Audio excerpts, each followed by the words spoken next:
Salut tout le monde et bienvenue pour ce nouveau numéro de Côté Comics. Alors au sommaire du jour, on va commencer avec Julien, qui va nous faire un petit topo des sorties et de l'actu de la semaine.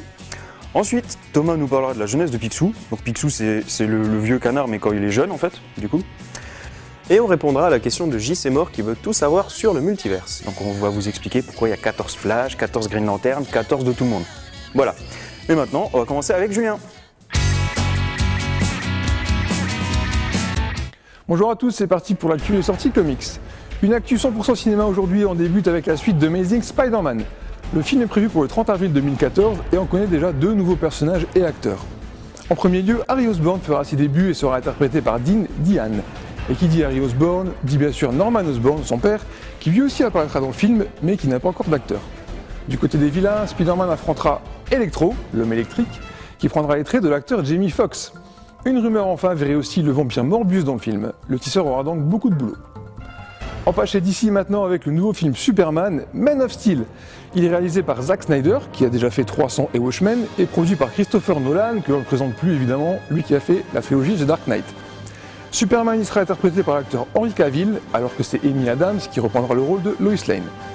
Un film dont l'approche du personnage semble assez différente de ce qui a été fait avant, mais trêve de bavardage, la bande-annonce est sortie. Mais on ne l'a pas. Alors c'est pas grave, ce qu'on va faire, c'est que je vais vous le raconter. D'accord?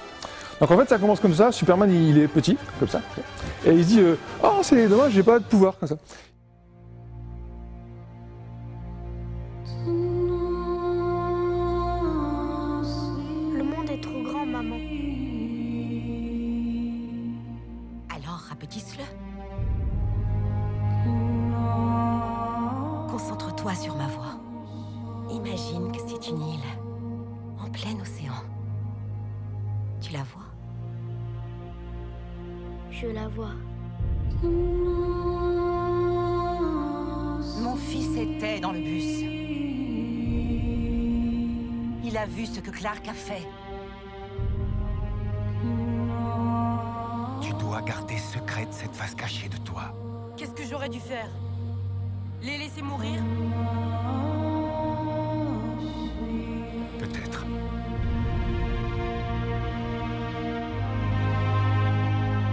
J'ai tellement de questions. D'où est-ce que je viens?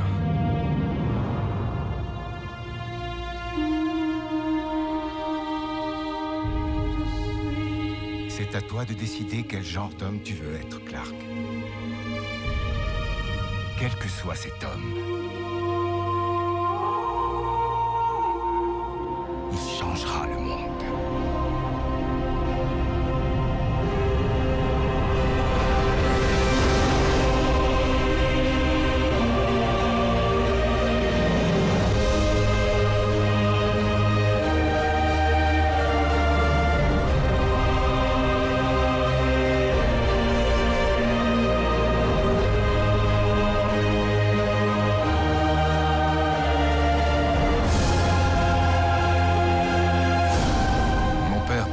Que si les hommes découvraient ma vraie nature, ils me rejetteraient.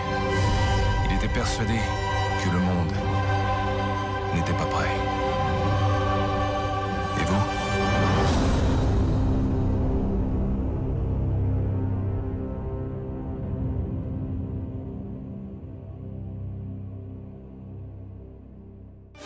Et donc là, Superman revient, il fait un gros bisou à Lois Lane et tout comme ça. Et puis il s'envole vers des cieux lointains. C'était bien comme bande-annonce, hein. Voilà, donc sorti le 19 juin 2013, et c'est bientôt, et ce sera bien peut-être. On passe aux sorties comics de janvier et on débute avec l'équipe X-Force, dont la série de 2008 est rééditée par Panini Comics dans une belle version de luxe.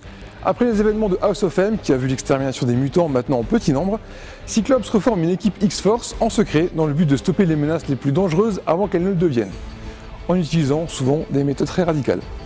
Wolverine est à la tête de cette équipe composée d'X-23, Warpath et Felina, le tout écrit par Christopher Yost et Greg Kyle, sorti le 9 janvier. Les tomes 2 du reboot d'ici arrivent chez Urban Comics et on commence avec Wonder Woman.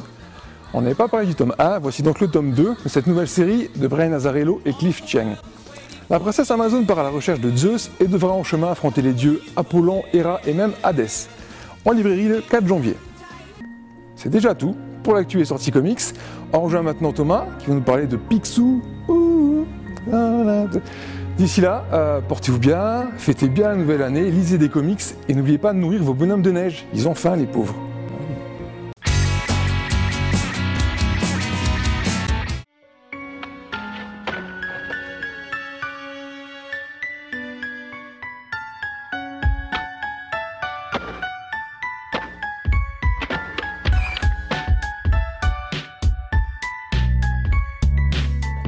Aujourd'hui, j'ai décidé de vous présenter La jeunesse de Picsou. Donc c'est une intégrale qui vient d'être rééditée aujourd'hui. C'était très attendu par tous les fans.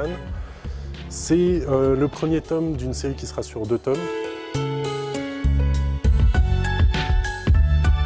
À travers ce récit d'aventure, on va suivre toute l'évolution de la psychologie de Picsou, qui au début va être un petit enfant d'une famille pauvre, qui va être très aimant des autres, vraiment très respectueux de tout le monde, qui est vraiment un personnage vraiment bon. Et on va voir au fur et à mesure de ses aventures, de ses rencontres, qui va changer pour devenir le vieil aigri, multimilliardaire, avare qu'on connaît.